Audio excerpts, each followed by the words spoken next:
Hi, good afternoon. My name's Ginny Lindsay. I'm the principal therapist at From 2 to 3 counselling service based in Crow's Nest, New South Wales. And I wanted to talk to you this afternoon about a topic that is often brought up in my room when we get to issues and concerns, and that topic is about sex. And what I wanted to share with you this afternoon really is the most common complaints that I hear from her, but also the complaints I hear from him. Because I think what's important is that sex is the union of coming of two people, but it's also the union of the real self when people are their most vulnerable to be with each other. And what I've really seen is that intimacy is really deeply affected by misunderstandings that arise in the sexual area between men and women. So I thought what I'd first of all do is share with you the most common complaints that she will often say in the room. And so the first one probably is that he thinks that I should always be willing to have sex when he's ready.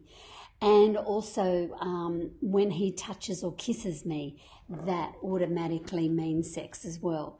And so what we also hear is that he touches me straight on the breast or the genitals or the butt, and there's no warm up at all as well. And he thinks that I should always have an orgasm. He goes too fast for me. I've just got a bit of a list that I'm looking at the moment here. He goes, he says that I'm often too tired, and whenever I am tired, which can be legitimate, that he actually receives that as an excuse. We have sex the same way, and often people can then end up finding that a bit boring. And also that he's been not romantic at all throughout the day, and then we may potentially have an argument at night, and for him it's just, well, let's just go to bed and have sex. And I think the one big one for women also is that he thinks that I'm just going to be like a man, which can be just turned on and can be ready to have sex at any time. So there's some of the complaints that I hear from women. And then there's also the complaints that I hear from men. And that was particularly since I deal with a lot of relationships that have young families. One of the things that I really hear was that she was really much more sexual before children, and now she's not so interested in sex anymore. She's always too tired. She lies there like a log. I'm the one who always has to initiate sex, and these, don't forget, are the complaints from the men, that the man gets bored from having to just always initiate sex, that she doesn't touch me in the way that I would like to be touched or where I would like to be touched, that she feels that once a week is enough, that she's too tired, but also from the man that he's too tired often when he comes home from work, but then she doesn't want to have sex in the morning, so then that's an issue there as well. Another complaint from the man is because a woman takes longer to warm up, often a man will say, well, I can't last long enough till she's ready. And then body image seems to come into the picture often as well. So women will often say to the man that she feels too fat and not sexy enough, where he thinks she's just fantastic, so it becomes more about her body image. But also she doesn't like to get undressed in front of him, and men often quite like that, where the woman does actually get undressed, particularly the lingerie or the underwear.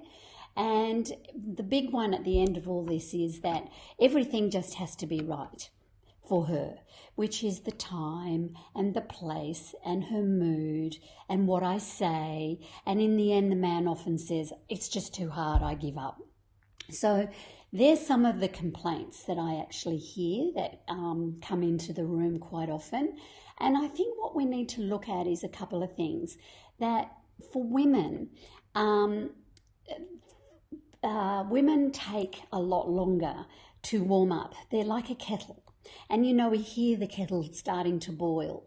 And that, and then once a woman has boiled, she will actually be far more sexually on the go than a man is, and can ask and last a lot longer than a man can, where for them it's really much more about the sexual act coming and then it's finishing. So the potential for women is a lot greater, and women are actually far more sexually active than men are, and that's a bit of a misunderstanding. I think the other thing that needs to be shared also is that sex isn't something that's in isolation. It's the whole being. It's one part of intimacy. And so when we look at sex, we look at it as being a build-up of several little things through the day, through the month. And what happens is, and to give you an example of that, that would be in the morning, it's being interested in each other's day. It's and then it's remembering when you leave to go to work, to give each other that time to actually say goodbye to each other and have a parting kiss or hug. It's remembering that one thing. If they've given you 5 things they've got on that day, it's just remembering the one of those things, and then sending a potential text before that, like good luck in your meeting, or I hope your lunch goes well. And then later in the afternoon, hope the meeting went well, looking forward to hearing about it tonight. I hope your lunch was really great, looking forward to hearing it tonight. And then it's when you come in, it's the union of having that welcome back, separating work from home, and the togetherness of that union, coming back together again, and giving that hug again, and that kiss as the welcome, and then setting up time to actually hear about each other's days. And by doing that, we're building up positive sentiment in really understanding each other's worlds and being with each other's worlds. So when it comes to going to bed and sex being thought of, there's going to be a lot of positive sentiment or warmth that has been accumulated through the day. And therefore, that's like the build-up of the slow kettle. It's been building and building and building all day. And it still does mean that there needs to be some sort of warm-up then, and that's discussion. That can be another video we can do together on actually how to actually communicate with each other through having sex. But this is just trying to work through those misunderstandings, because what we're looking for is that warmth builds up, so then there's already that energy in the air to actually want to have that union. And so sex isn't separate from actually, or in isolation from all of those little things that have happened through the day. Because if it is, what actually is that the person who's initiating or wants sex without that is more an intruder rather than being invited as a lover into the equation. So I hope that helps to sort of clear up some of those, bring out those complaints about men and women. But I think the lesson really is those are the misunderstandings that can often be talked about.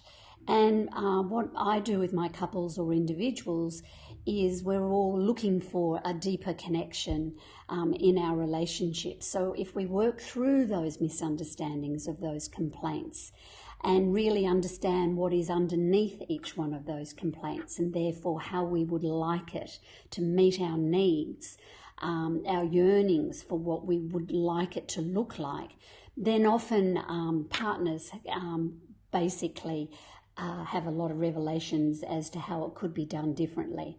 So if you are in that position in your relationship where we'd like to have this issue dealt with and to have that rich fulfillment connection, it does take work as far as a deeper communication, a deeper self-awareness, some good communication and sexual skills that can be learnt. But ask anybody who's actually been in that position.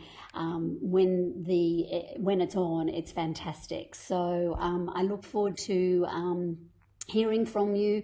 My mobile number's 0412 882345, or you can email me at ginny@from2to3.com.au. And let's talk before it breaks.